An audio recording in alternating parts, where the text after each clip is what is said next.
Welcome to the Halftime Report, presented by Tackle Trading.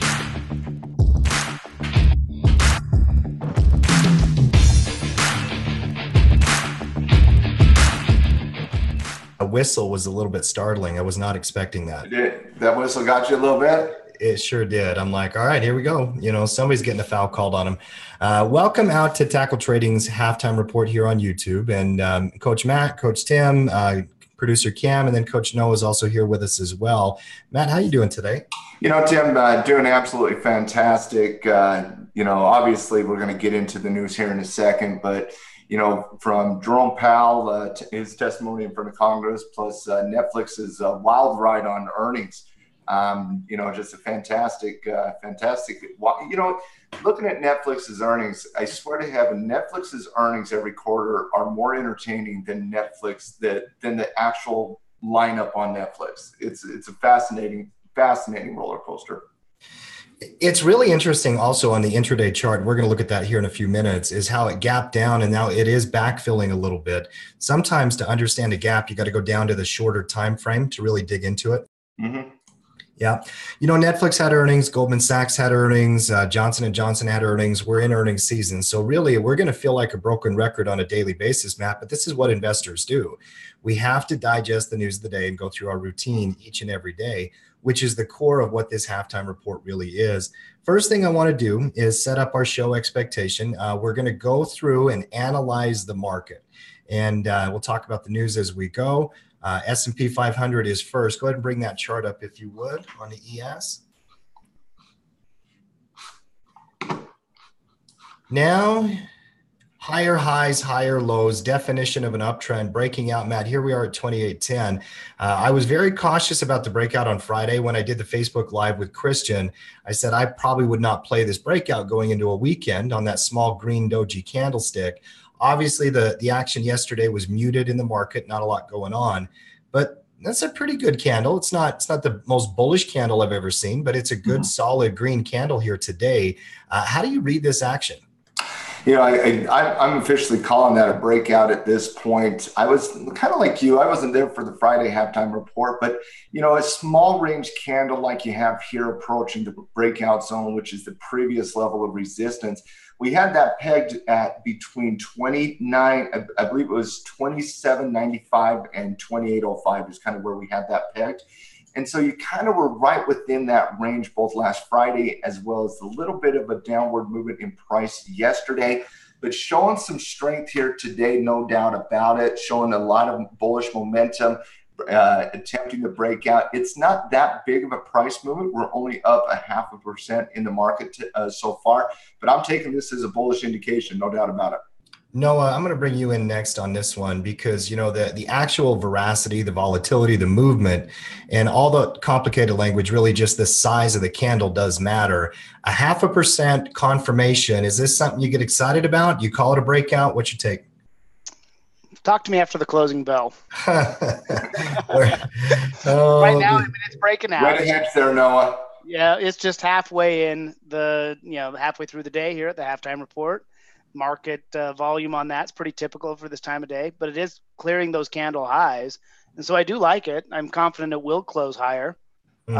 Again, all signs point to yes, according to the Magic 8 Ball. Sure. And Matt, you actually have two moving averages on that chart. You have a red one and a blue one. I'm guessing the 20 and the 50 period. Is that right?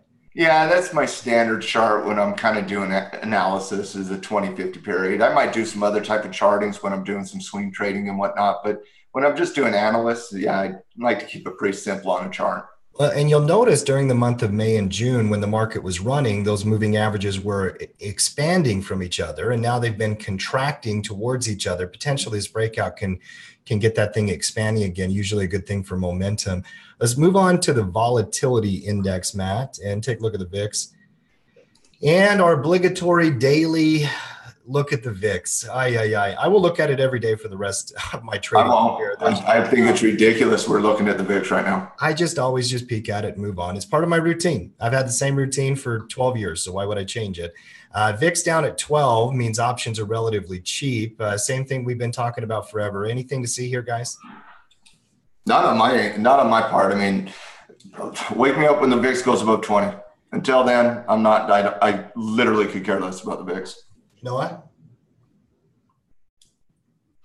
Noah is frozen in time there. We might have lost his video. I'm not sure. I see he's looking very intently towards the screen, but he was analyzing. He was analyzing, no doubt about it. Yeah, I get the importance of the VIX. I do understand the importance of the VIX. It goes to volatility. It goes to how options are priced. Options are priced to buy right now. There's no doubt about that.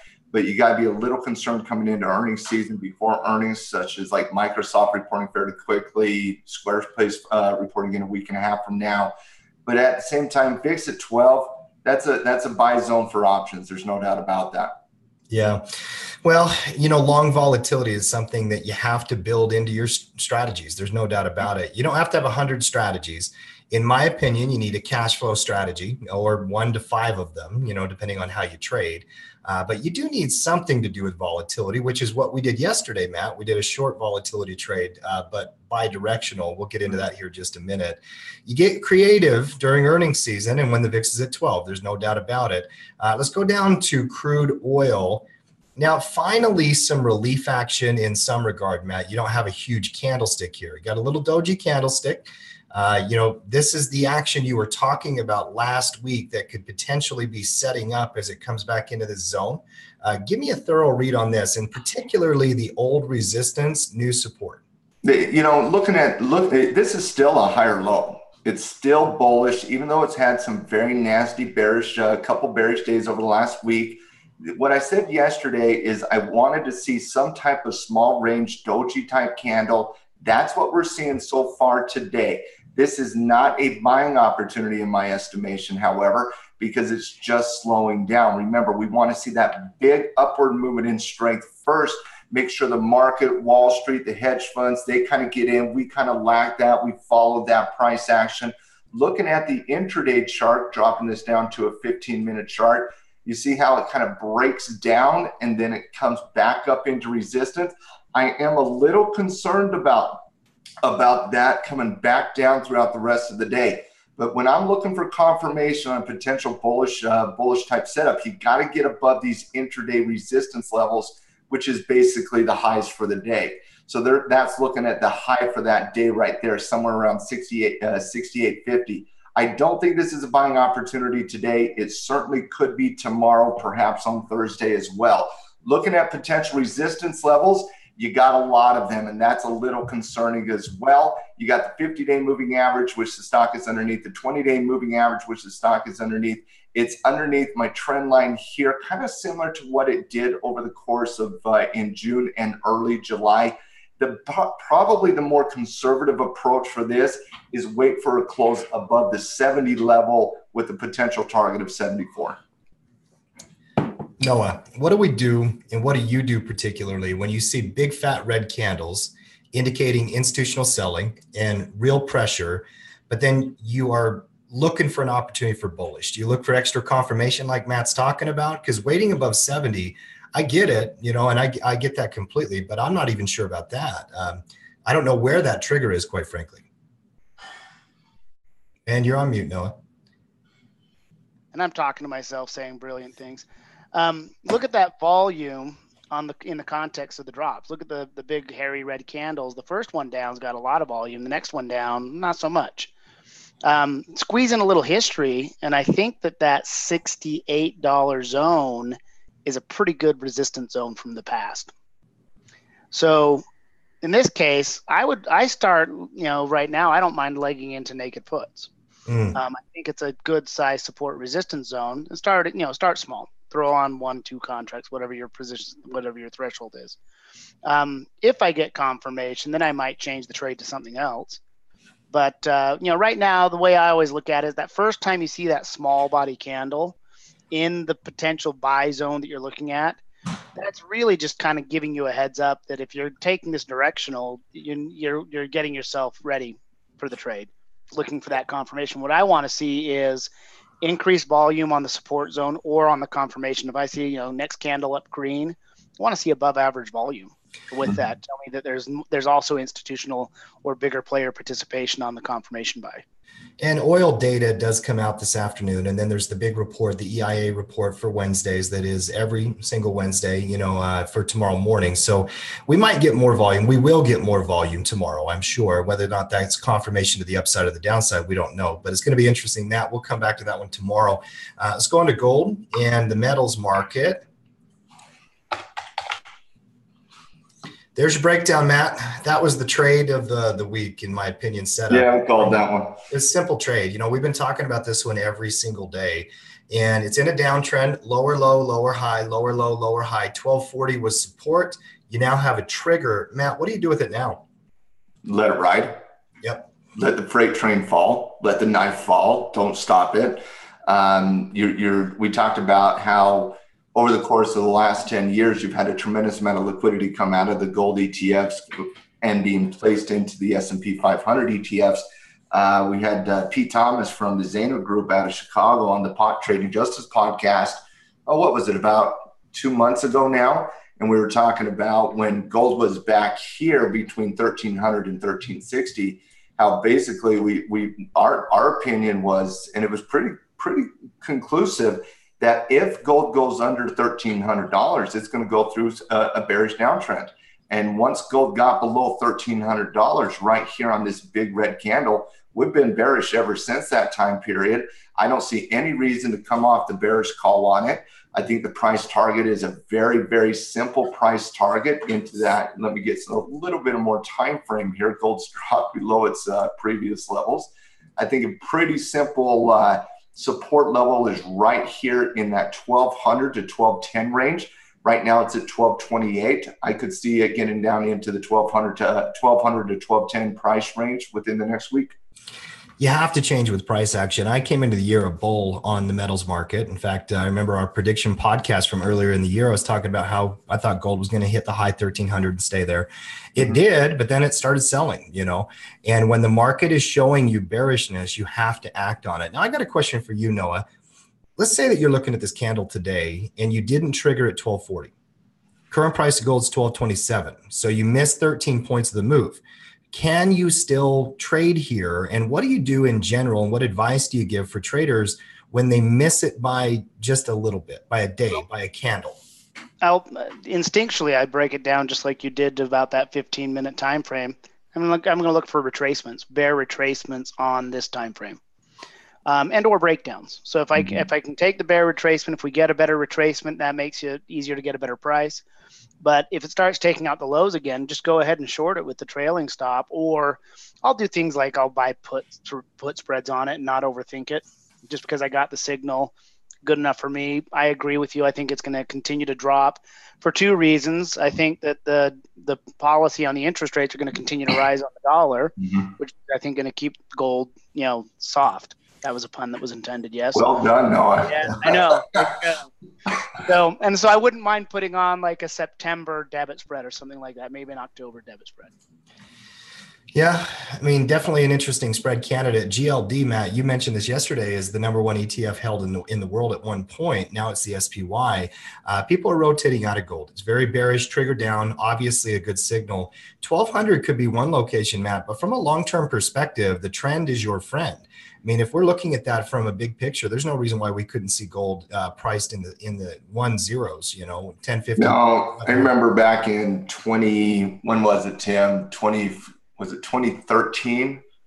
When I said gold is going to hit $1,000. Basically, I think gold at the time was like $1,500. And I was just looking at long-term cycles. I could definitely see gold hitting $1,000 again. But it's got a lot of support levels. We're going through a gradual raising of the interest. That's going to impact it to the negative. It's going to be a positive to the dollar, negative to gold. I could certainly see it breaking ultimately 1,200, getting into 1130, followed by 1045 down here. That wouldn't surprise any one of us. But I want to come back to something Noah said when he says, after a big down day, and you're looking at it right now after the market's already down a full 1% on gold. Do you want to chase that dragon? And the most thing is, no, you don't want to chase the dragon.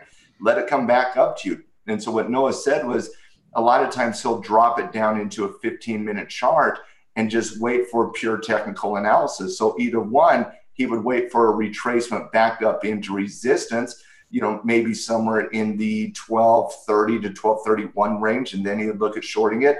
Or the better way to do it, I think, is wait for the breakdown of the low of the day. And so if you look for the breakdown of the low of the day at, say, 1226, that's an intraday breakdown. That could certainly be a price trigger on the bear side as well. But the one thing I did love what he said was, you can micromanage that, and you can wait for 3 ticks up or 3 ticks down, waiting for it to kind of get into your perfect situation. Or you could just say, okay, maybe I want to go out, and we'll look at the gold ETF here. Maybe instead of doing something, aggressive intraday day trade or something like that, well, let's just go out to October, trade a nice little bear put spread, take the risk out of the equation, and basically trend trade that. And I like that call on it. I like it. Going to the dollar, and so much of the reason why gold is down is what Noah referenced on the dollar. Dollar's got a head and shoulders pattern, but those patterns can also break and run. We don't have confirmation of that bearishness yet. And whatever Federal Reserve Chairman Powell is saying on Washington, Hill right now, they like it. And the dollar is up. Noah, you mentioned and referenced interest rate rises and hawkish, Fed sentiment is one of the reasons why. How do you read the chart? Well, just that. I mean, I think everybody knows they're planning on raising rates, and we still see low unemployment. I think the whatever testimony he gives, I don't think they're going to alter their course. I think that they need to be raising rates, quite frankly, and I think that they'll just be following through with that plan, which I think makes demand for the dollar higher, particularly when you compare it to all the other currencies out there. The U.S. is now top dog when it comes to interest rates, which it's been a long time since we could say that. What, 12 years? At least 10 years, something like that. Yep. So, here we are. We can say, yes, if you want to get the best rate of return on your fiat currency, people are going to hold dollars. Noah, I have a question for you, Noah. You said something that I agree with, but I want to discuss it. You said that you believe that the Fed should be raising interest rates. And I was looking at a lot of news, a lot of people on Twitter saying, stop raising rates, stop raising rates. Why do you say that the Fed should be raising rates? Well, because you have to just go back and look at it over history. The whole zero interest rate policy was an experiment with unknown consequences. And, I've read quite a few books about the topic with people who give pretty valuable insight. And the general fear is inflation. Mm-hmm. And, that's the general idea. I mean, normally they just manipulate interest rates a little bit here and there. But going to that zero interest rate policy, then coupling it with the quantitative easing, that's just setting us up for inflation at some point in time, whether it's lagging or not. And if they're not raising rates, what are they going to do when the economy slows down? They have to have those rates higher. I mean, and you look back at where the rates were pre-2008, 2007, pre-2001, 2000 tech bubble, they were up around 5%. I think at the top it was the top was 06. You had interest rates of 5.5%, I believe. Yeah, about there. In 98, you had interest rates at 6.5%. And so basically from 1998 to 2000, they started gradually increasing the interest rate from 2% to 6.5%. And from 05 to late 06, they went from a 1% interest rate to a 5.5% interest rate. And they're going through that very similar process right now. They started this in late 15. Janet Yellen was historically slow to raise the interest rates. Jerome Powell has been fairly consistent and a little more aggressive, I would say, in raising the interest rates. Right now, they went from a 0 to a 2.25% interest rate. I expect that interest rate to, over the next year and a half, to get into the 4.5 zone. The Fed has a dual mandate. Number one is to maximize employment. Number two is to control inflation. Now, what Jerome, and I want to get your take on this, Noah, because what Jerome Powell said today in his testimony to Congress, and the Fed chairperson has to give this testimony every quarter, he said the economy was good. There's some concerns, but the economy overall is good. Inflation is not that big of a concern. And because the economy is doing well, and because inflation is not that big of a concern, we're going to continue our gradual interest rate increase. First and foremost, the economy is doing well. Would you agree with that? Artificially well, yes. I think it is running on most cylinders, not all cylinders. The unemployment rate looks fantastic. And I'd say overall GDP is up. But at the same point in time, is it just a direct result of their Frankenstein zero interest rate policy and the quantitative easing? The debt cycle. Well, and also the tax cuts. I mean, yeah, one of the reasons I think the why tax cuts were probably the single biggest contribution to what's going on now. Yeah, I read a report, Matt, from Goldman. I would say the economy is doing well right now, but for so much of artificial purposes, right? I read a report from Goldman just the other day, and I know that, reports from the street, you're always going to take with a grain of salt, but they think GDP is going to be at 4% for a year or two. And then they think that the recession actually probably is targeted for 2020. Now, who knows? You never know.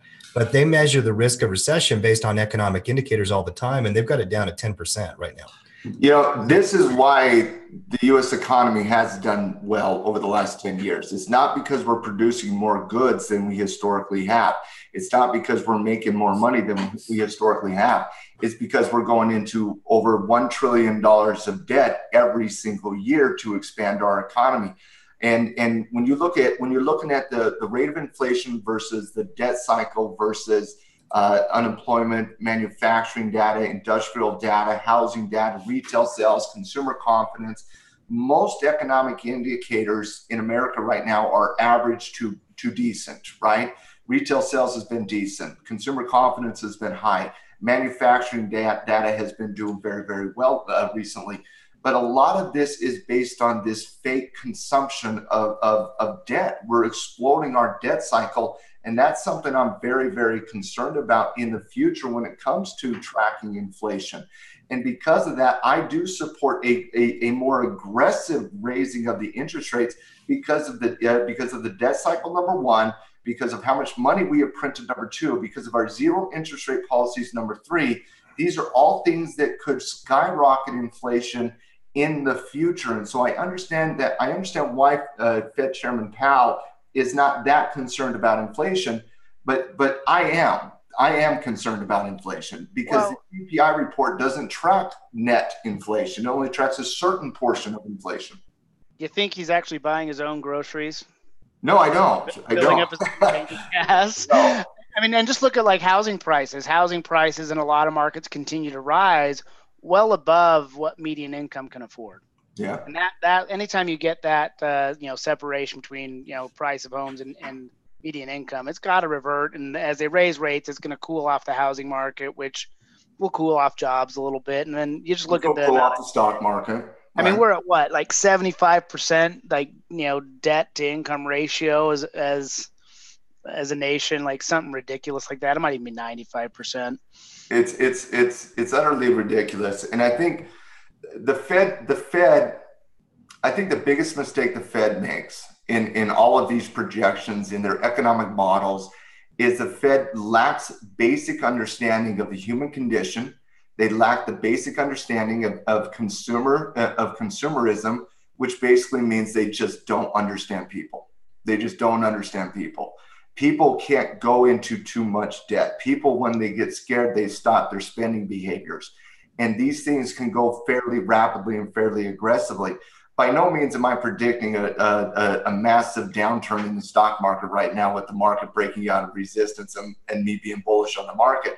But when you're looking at economics versus the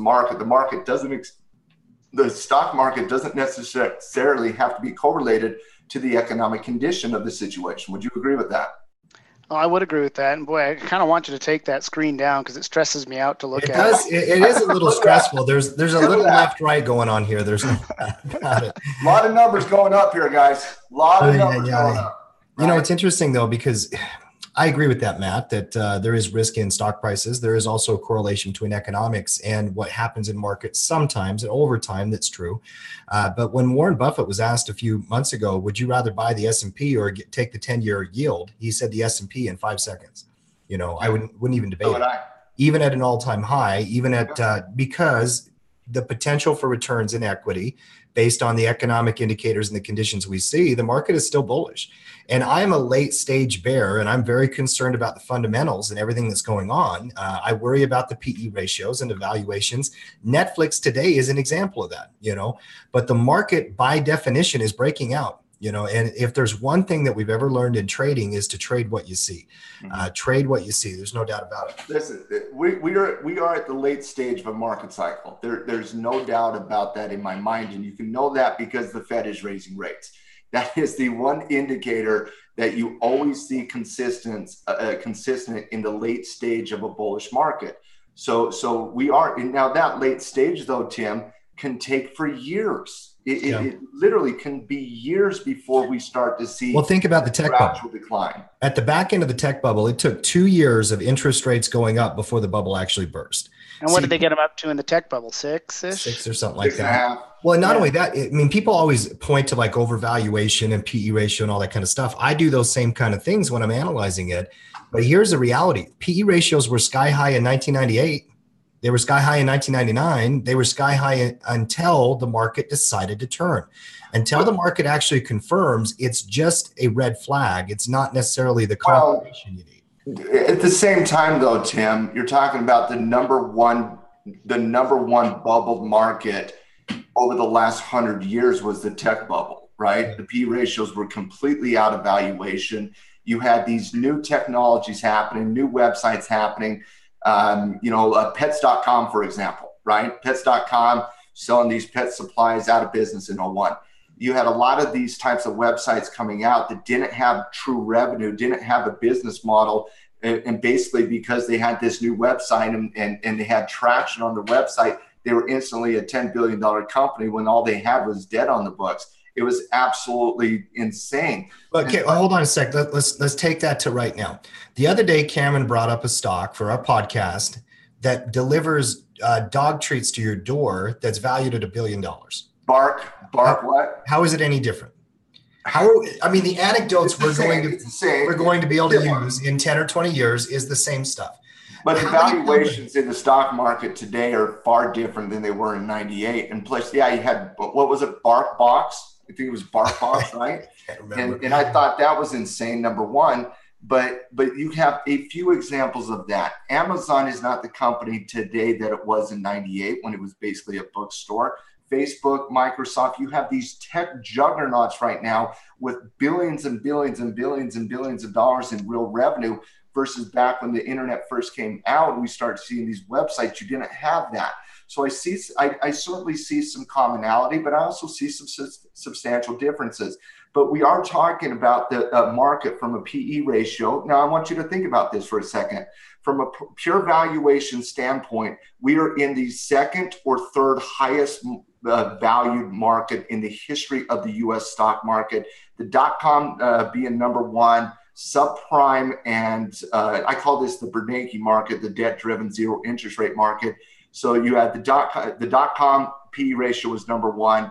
It's very close between the subprime market and the Bernanke market right now. The average PE ratio in the stock market right now is close to 30 in terms of the CAPE cyclically adjusted PE ratio that the famed economist Robert Shiller created decades ago.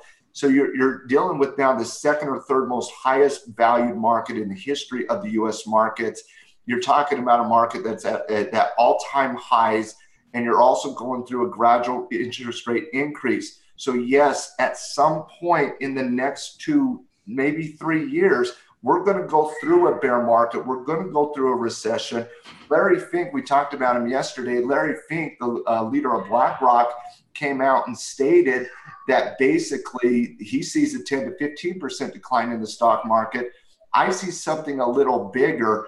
But right now, with the S&P 500 breaking out, despite the gradual increase in interest rates, despite the overvalued nature, you got to focus on price action. And right now, we're still breaking out.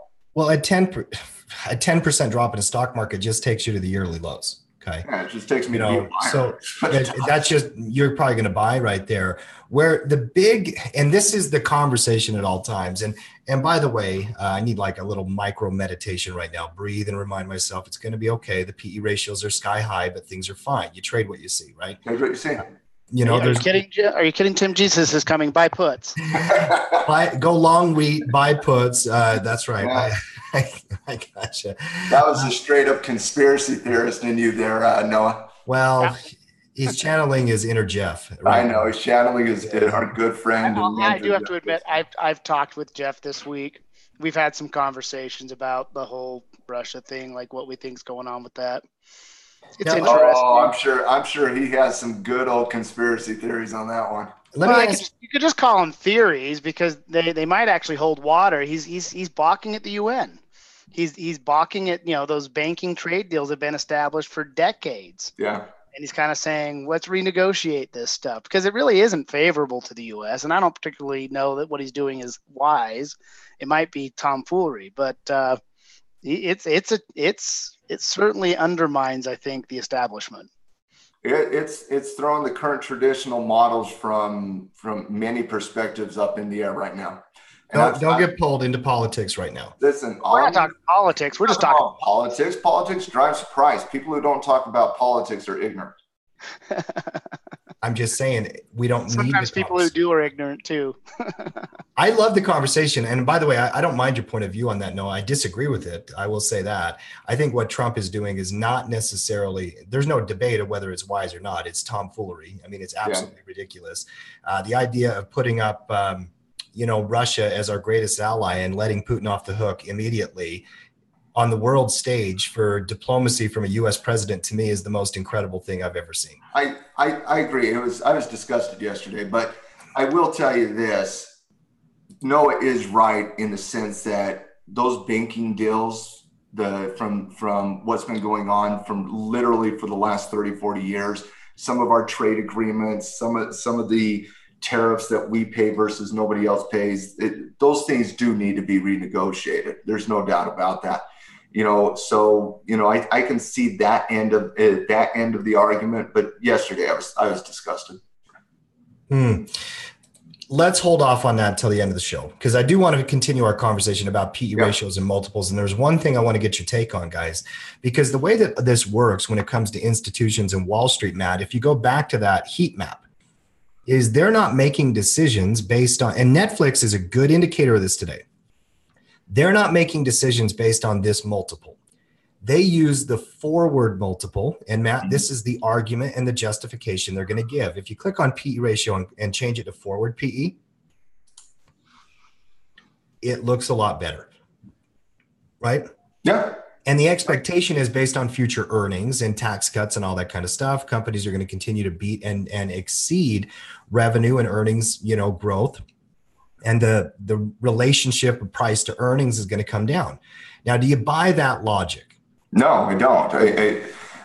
Hey, Noah, how often is historical volatility correct in comparison to implied volatility? Not often. Like what, 5%, 10%? Well, here's my take. If they're so good at their forecasts and projections, how come they always get it so wrong all the time? Yeah, I mean, like if they don't really see it coming or predict it per se. So I think it's optimism, and I think it's right to be optimistic and to be putting, people get up and go to work to get their company's prices to rise. I mean, that's kind of the point of being in business, is they're always trying to grow. And I think it's just a whether or not the regular business cycle is going to support that. Let me ask everybody in the chat right now, do you believe that the PE ratio is an indicator of the bubble? Type in valuation or PE ratio and let me know how you're using it personally. We got a bunch of people out there live on the chat, Matt.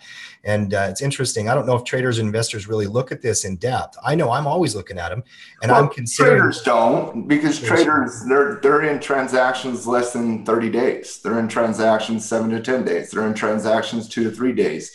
But the investors, they certainly look at PE ratios. And I do believe PE ratios are a fair indication of the proper valuation of the stock market. Yeah, there's no doubt about it. And Netflix is an important company here today, Matt. I do want to look at and talk a little bit about PE ratio and earnings and how it all works. Incredible candlestick, by the way. Here we are. What is the price right now? 380, and just keep going back up. We had a massive gap down. And by the way, we talked about this yesterday when we did our earnings analysis. We expected a radical volatility type of gap, and boy, did it ever. 10% gap down, rally back on this green candle. It's a tough one to read right here, guys. What's your take? Well, first of all, yesterday when you guys were saying you wouldn't do the volatility trade.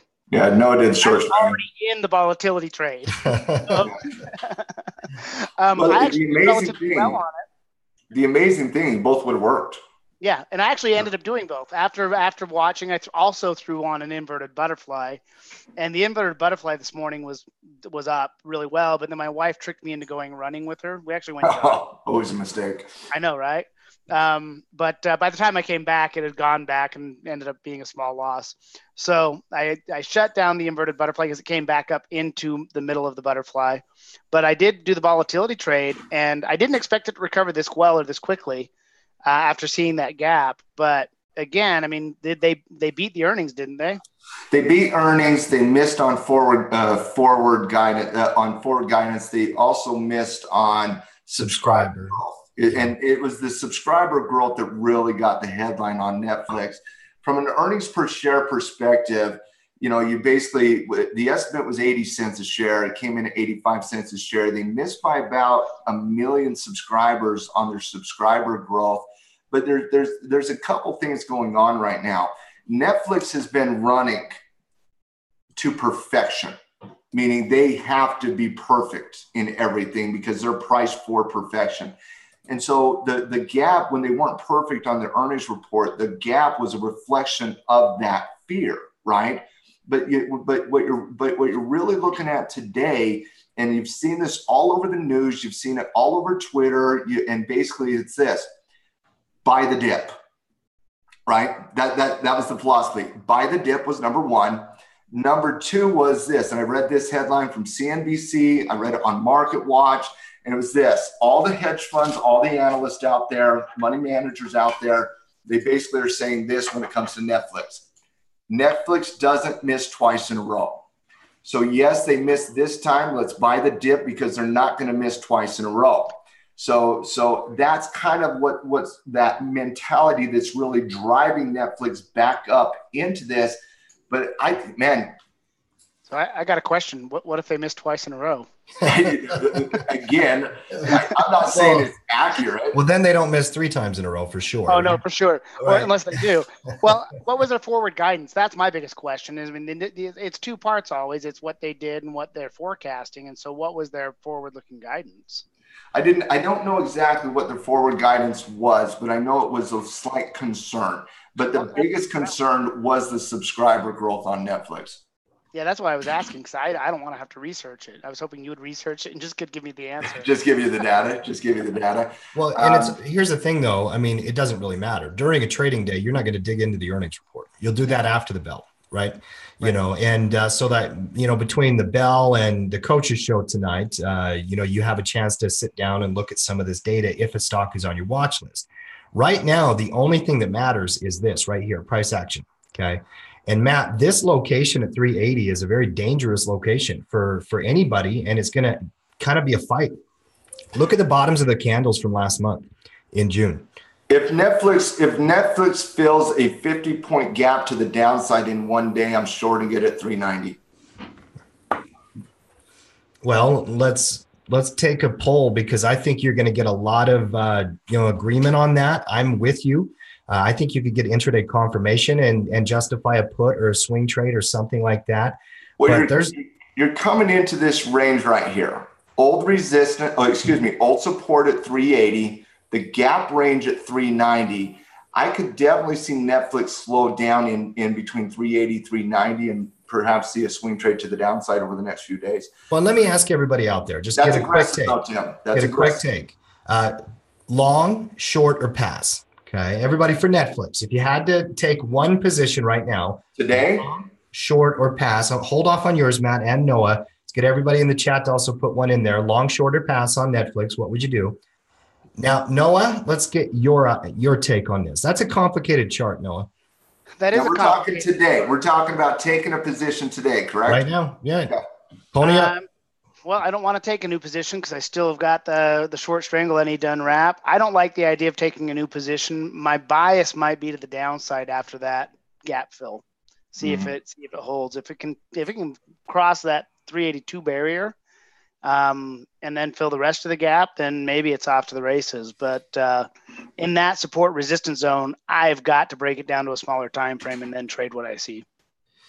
Yeah, for me right now, I pass. Okay. And I love Netflix. I traded the inverted butterfly yesterday. I played it on earnings, and this morning I got out of it for a small profit. It was a bi-directional trade. Right now I'm neutral. And the reason I'm neutral is you have a fight going on between the bulls and the bears. Yeah. And I don't like getting in the middle of a fist fight. Generally you get hit. And this isn't just a fist fight, Tim. This is Rocky going against Drago. That's what's happening here. You're going up against the heavyweights trading back and forth. You're going up against the hedge funds. You're going up against the algos, the algorithms, high frequency trading systems and whatnot. So when I'm looking here at Netflix, I'm saying this is a pass for me today. Okay, this is a pass for me today. But I certainly could see something slow down between 380, 390, and any confirmation to the downside. I think you could justify something like a bear put spread to the downside. Well, forget that though, because think about it. Would you be surprised if Netflix was at 500 by the end of July? No. You wouldn't be surprised one bit. I'm with you. A gap down backfill with a trigger intraday is a way to play something bearish. But the reality, Matt, people love this stock. Coach Emily, who was with us yesterday, it's her favorite stock. She tweets about it and Facebooks about it all the time. Right? Listen, right? People love it. Tim, I like to place trades with Netflix while watching Netflix. It's Netflix and chill. Look at that.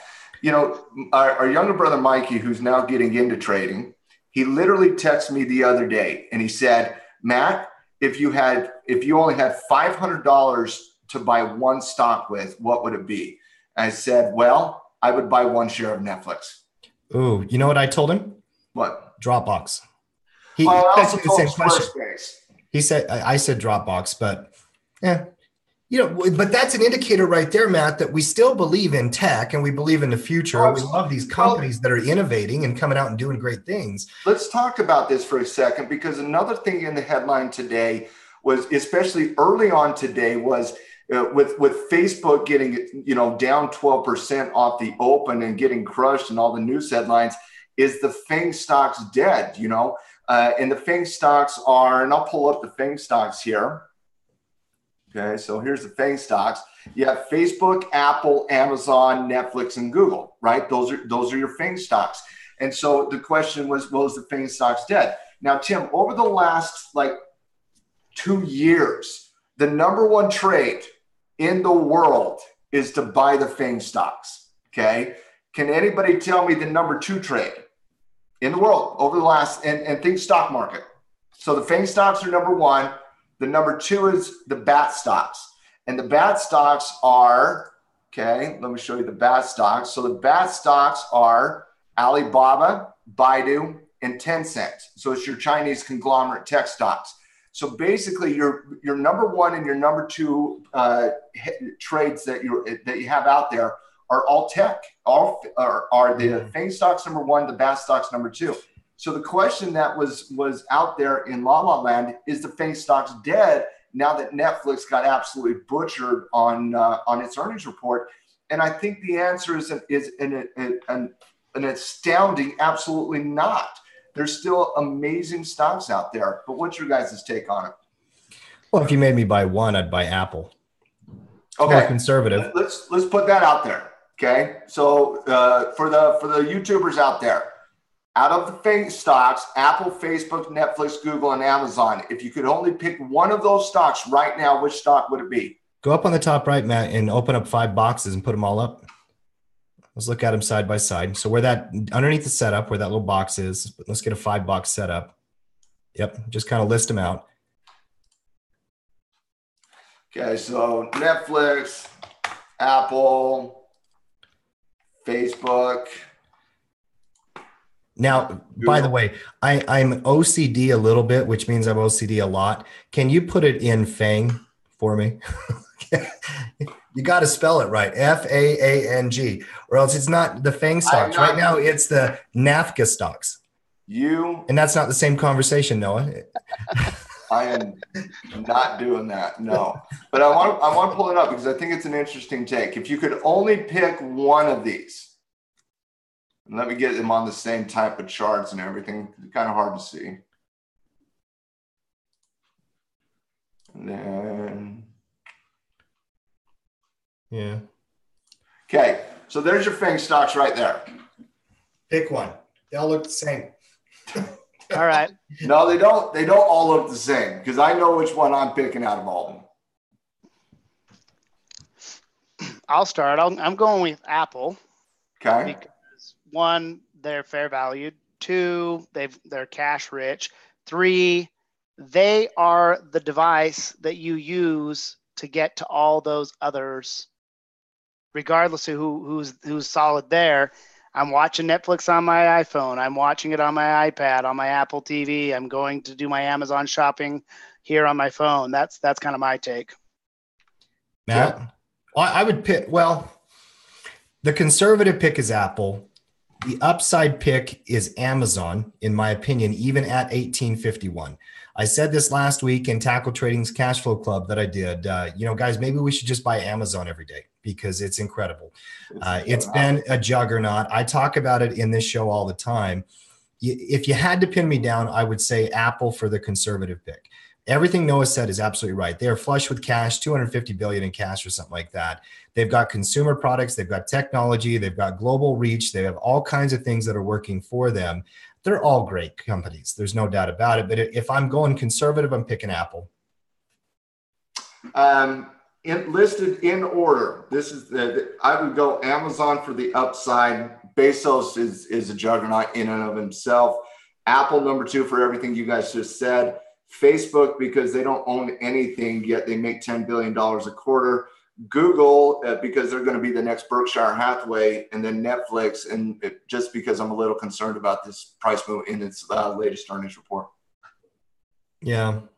C'est la vie. What does everybody out there say? If you had to pick one, Netflix, Apple, Facebook, Google, Amazon, or Matt, you can always just pick the QQQ. Go put in the ETF and kind of teach the fact that you can always buy them all, guys. That's where an ETF and an index comes in.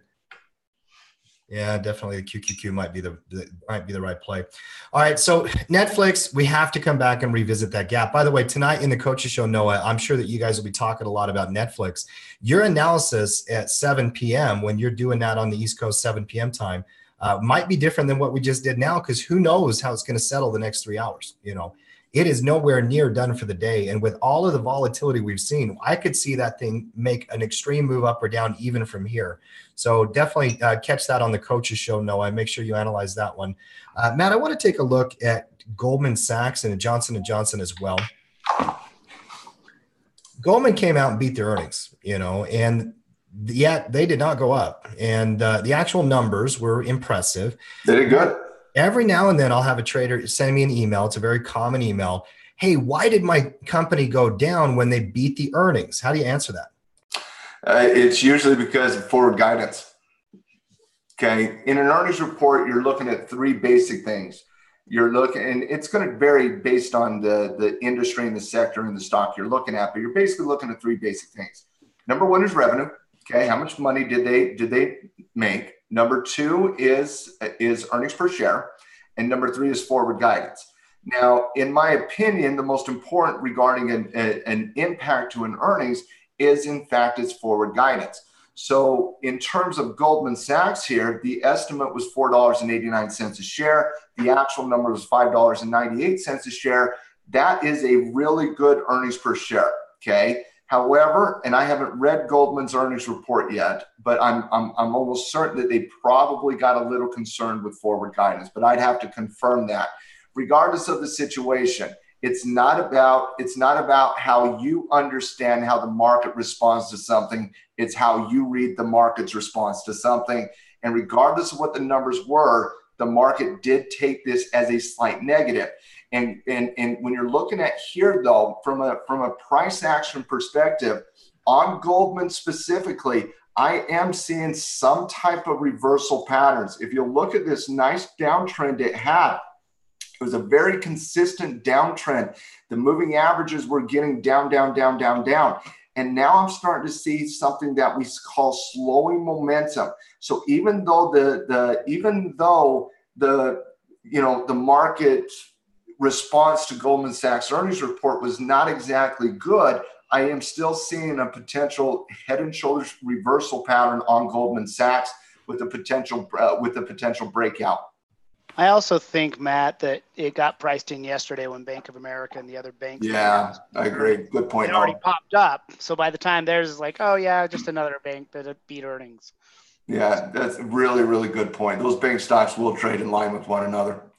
Well, now here it brings up the question, we just talked about technology at length, and on Friday we examined JP Morgan, who had a good quarter. We took a look at Goldman Sachs here this morning, Bank of America yesterday. We've gone through all the bank stocks. If you had to go long financials or tech right now, Matt, would you rather go long in the more stable financial sector with lower PE ratios or go long tech with the upside? I don't think the financials are stable. That's not my opinion. I think the financials are over leveraged and in far too much debt. I think they have a tremendous amount of risk long term. Okay, so I disagree with the premise that the financial sector is a stable sector. I don't see the financial sector as a defensive sector. I haven't seen the financial sector as defensive for about 10 years. The financial sector is as aggressive, in my estimation, as the tech sector is, as the energy sector is, as the industrial sector is. I see finance as that type of situation. Back in the 60s, 70s, and 80s, yes, finance was boring and conservative, but there's nothing boring about being $42 trillion to $1 trillion in debt if you're Deutsche Bank. There's nothing conservative about over leveraging your bank by 30 to 1, as a lot of the banking stocks are. So I just disagree with the entire premise that the banks are conservative and a staple in and of itself. So in looking at that, I would prefer going into strength instead of weakness. I'm still seeing weaknesses in the bank stocks. Yes, I am seeing a potential reversal pattern, but I would take the bank stocks every day of the week over a combination of Bank of America, JP Morgan, Wells Fargo, Goldman Sachs. First of all, I like those tech stocks far more. I find them far more ethical and far more moral of companies than any bank stock out there in the world today. Well, I think Glass-Steagall, Matt's right. Anything past 1999, I don't like the financial sector for strength. It's just not the same game. Yep. Interesting. The thing about it, bring back Glass-Steagall. Well, amen. Hallelujah. It's interesting when you look at banks, and Matt, rooting for Wall Street banks relative to tech giants who are changing the world is probably not going to be an ethical or a fun place to go. Star part of it. There's no doubt about it. One company that also, last one I want to look at from an earnings perspective is J&J, Johnson & Johnson.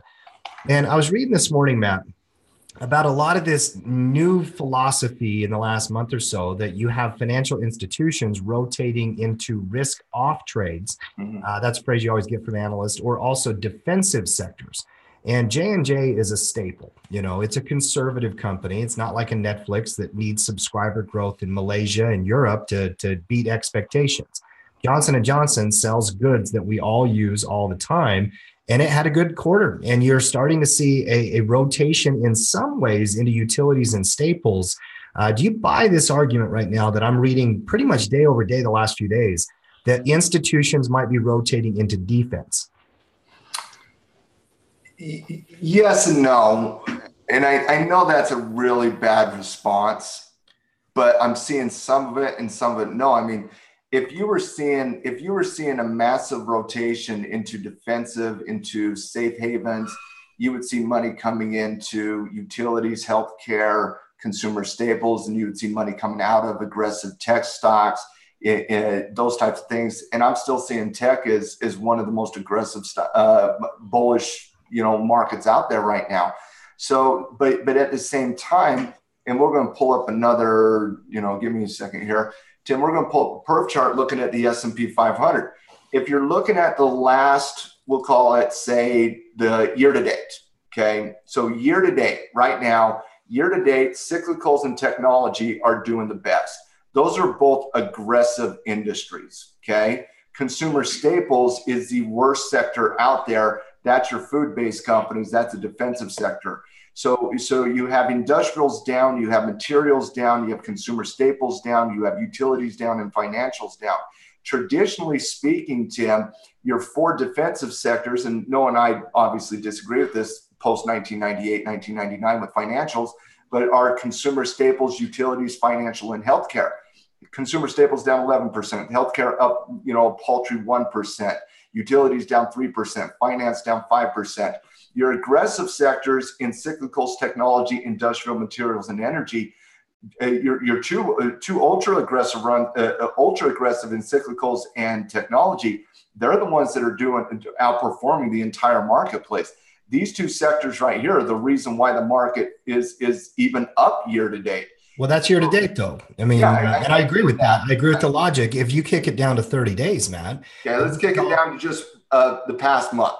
Right. In the past month, we're starting to see action on the right side. And this is called sector rotation. And it's a theory that I learned when I was a brand new trader. There's a lot of great works, a lot of great books on it out there, but just let's make it simple. The stuff on the left is more aggressive. And when the market wants to run, they're going to put their money in tech and cyclicals, like you talked about, Matt. Mm-hmm. Stuff on the right is generally more conservative. Now, I agree there's an argument about financials, but you can make the same argument with healthcare. Don't overthink it right now. In healthcare, health insurance companies is different than biotech, right? And I do believe healthcare is going through its evolution the same way that finance did in the 80s and 90s. Yeah. Well, and even in financials, though, Wall Street investment firms are different than commercial regional banks. Mm-hmm. Zions Bank is not Goldman Sachs. Right? No. So obviously you have some differences there. But right now, this month, the best performing sector is utilities in the last 30 days of action. Noah, what does that tell you? Well, I would want to know specifically which utilities, if it's purely seasonal, like electric utilities, or if you're seeing gas utilities on the rise or all utilities on the rise. I look for the reversal patterns. I always kind of look at those perf charts, and then I have to get in and look at the chart patterns to see if I can see signs of reversal. And, you look at, what are we looking at now? Healthcare? Or utilities? This is utilities. Yeah. That's a reversal pattern. You got to break out to a new high and a higher low. So yeah, there's money going into utilities. No doubt. I think it's a question of, is this just a temporary move, or is this going to be more defensive? I think some of it might just be seasonal. This is the time of year where I think that the broader market, the more aggressive stuff, has a tendency to get beat up.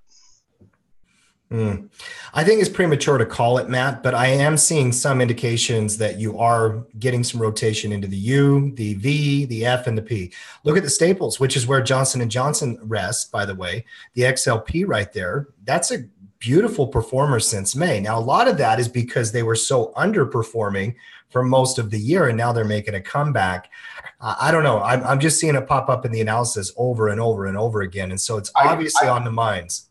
I think it's premature, personally, until I start to see tech kind of get beat up and the market start breaking down. I understand that there's a little seasonality coming on right now. I understand that utilities are the best performing sector over the last month in the marketplace. I agree with Noah that it is showing reversal signs. And I do believe that there's a spot, even in a hot market, I believe there's a spot in everybody's portfolio for safe haven conservative stocks, like a Johnson & Johnson or Duke Energy or Southern Energy or a PCG, a Pacific Electric Company out of California. I certainly believe in dividend-paying conservative stocks, no doubt about that. Well, and that is going to be the wrap for our show here. Let's start pulling this thing together and wrapping it up. If you've enjoyed our halftime report today, make sure you like it so that, we know, and also share it, and make sure you click the bell so that you're alerted. Matt, we're going to be back here tomorrow.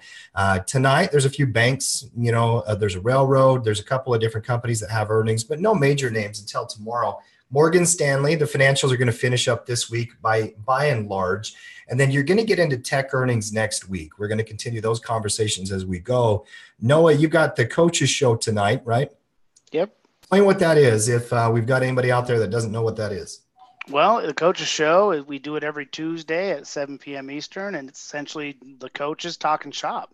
We go through the market, the broad market. We always talk about what we see with the broad market and the sectors, give you an idea. We kind of call it the market skyline. And then we get in and we'll have a specific segment, which is always topic du jour. Whatever's on our minds most as the coaches, we're going to make sure we're talking about that. And so that's going to help you also understand what might, you want to be thinking about as well. And then I think everybody's favorite segment in the coaches show is the rapid fire, where we take a look at your stocks. Yeah. It is. It's fun. I mean, everybody loves to look at the companies that they've been trading and getting coach analysis and all that kind of stuff. Matt, any last words as we wrap this one?